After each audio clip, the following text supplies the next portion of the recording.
Pyrrha Nikos is a character that many want to see return to the RWBY series, myself included, and I certainly think that it is possible, as I will describe in a moment.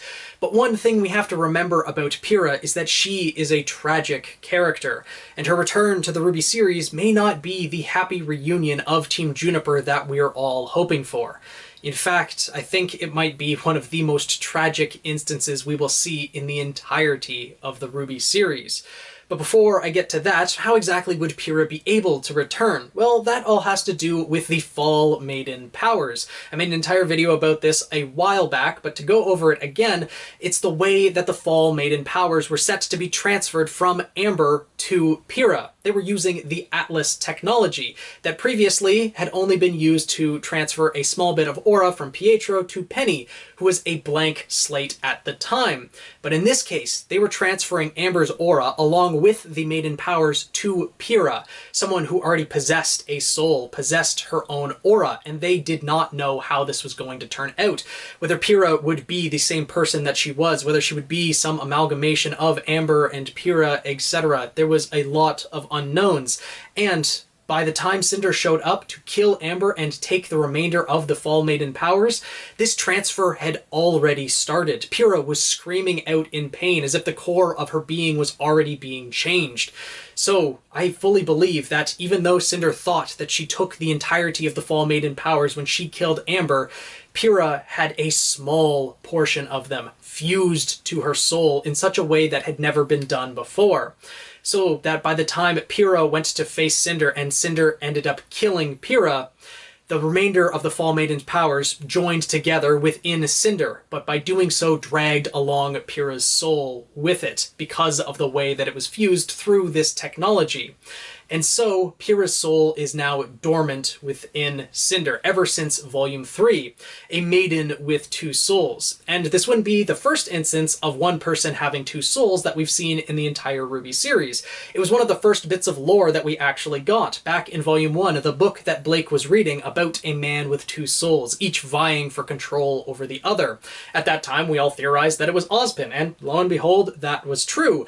But I don't think Ozpin is going to be the only instance of one person with two souls within their body. Cinder, I think, currently fits that description, whether she is aware of it or not.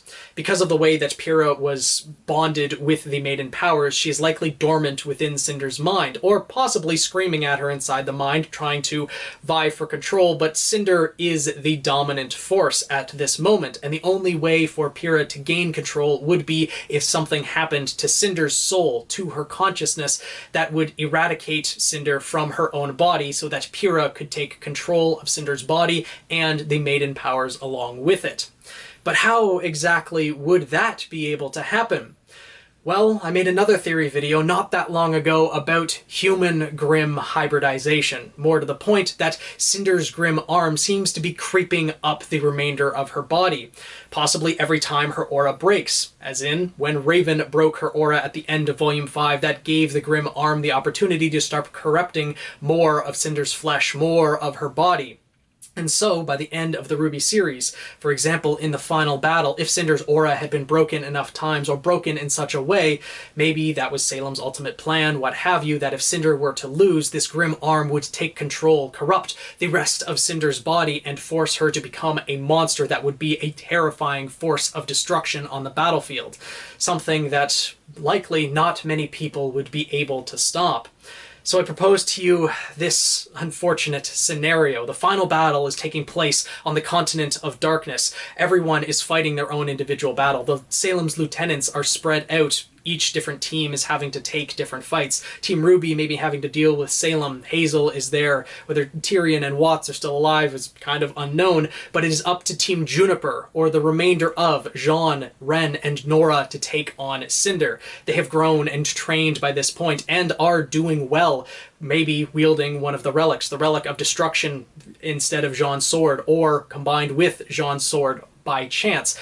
And they are able to win against Cinder, at least break her aura, and at that point they are exhausted. Cinder loses control. The Grim Arm corrupts her entire body, everything except maybe her eye showing through. kind of showing that, you know, maybe a grim eye appearing next to her regular eye, etc. At this point, Juniper is just trying to hang on for dear life as Cinder is going on a rampage. Ren and Nora have been knocked out, down for the count, possibly on the brink of death. Jean is the only one standing due to his durability, the amount of aura that he has, and the training that Pyrrha has given him. And just as it looks as though Cinder, this monster that she has become, is about to strike the final blow at Jean, her soul has finally been eradicated by the Grim, and Pyrrha's soul is able to take control. In this one eye that is showing through, just as Jean is thinking that he is about to meet his doom, all of a sudden we see the familiar green of Pyrrha's eye as tears start streaming down, and we hear Pyrrha call out Jean's name.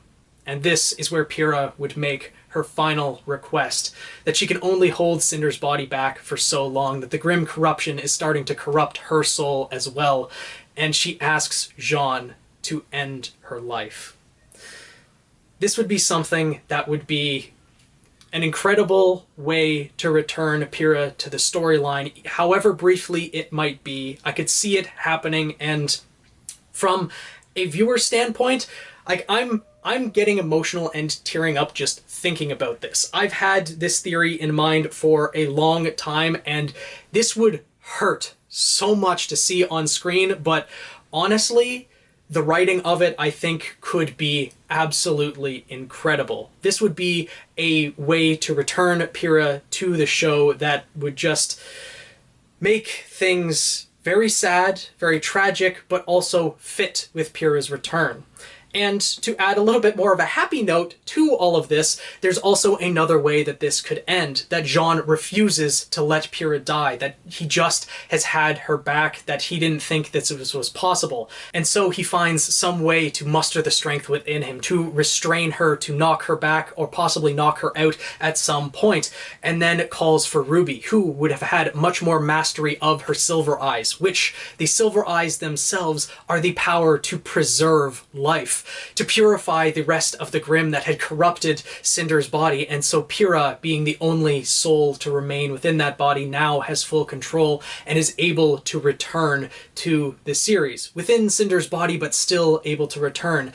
Damaged and broken, not the same person that she once was, but still Pyrrha, and we see her being able to at least reunite with the rest of Team Juniper, whether it's after the final battle has ended or somehow during the final battle, that they can finally unite all of the Maiden powers together and maybe make a final stand against Salem.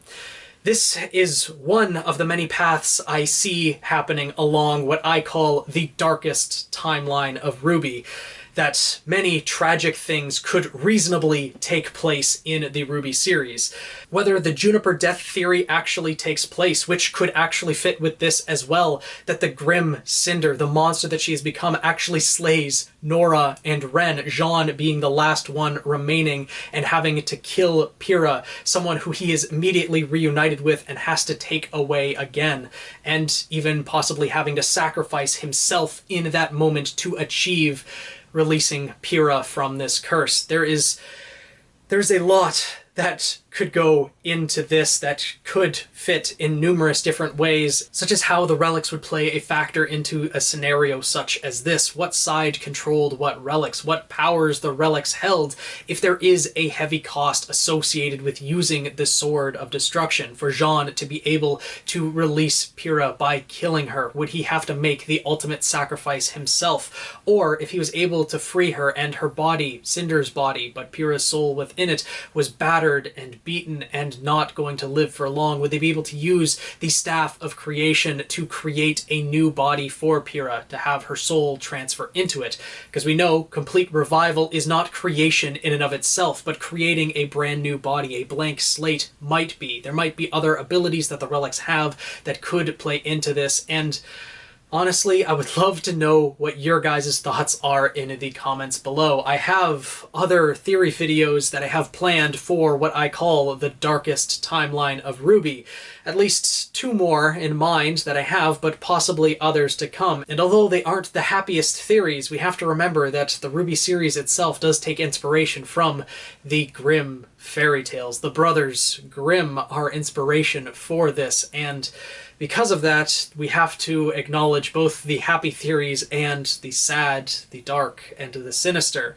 So let me know your guys' thoughts down in the comments below. Hopefully there's some happy and joyous ones, not just sad and despair, because I know how this theory is. It kind of hurts a little bit filming it, but it's a theory that I want to share with everyone, and I would love to know your thoughts on it down in the comments below. If you did enjoy this video, or at the very least found it interesting, because it probably hurt some people, and I apologize for that. I'm hurting as well. But make sure to subscribe, join the Guild of the Eternal Flame if you want to see more RWBY theories, most of them hopefully a little bit more lighthearted than this one. See more RWBY content, RWBY reviews when the volume starts up again in October, November, around that time. Tweet me at Phoenix Knight 7, and I'll see you guys in the next video.